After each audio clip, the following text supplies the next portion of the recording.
How to enable Windows Media Player on Windows 11. In this video, I'll show you how to enable and use Windows Media Player Legacy on Windows 11. First, click the Search button on the Windows taskbar and type Windows Features. From the search results, select Turn Windows Features on or off. This will open the Windows Features window.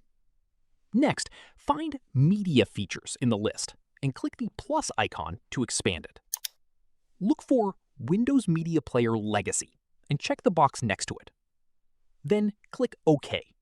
Windows will enable the feature, and you may need to restart your computer for the changes to take effect. Once it's enabled, open Windows Search and type Windows Media Player. You should now see Windows Media Player Legacy in the search results. Click it to open the player.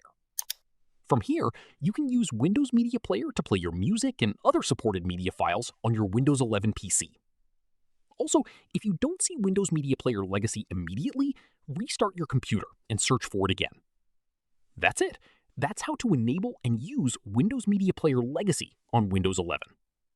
If you found this tutorial helpful, also make sure to click like, share, and subscribe for more Windows 11 tips, media player tutorials, and easy tech how-to videos.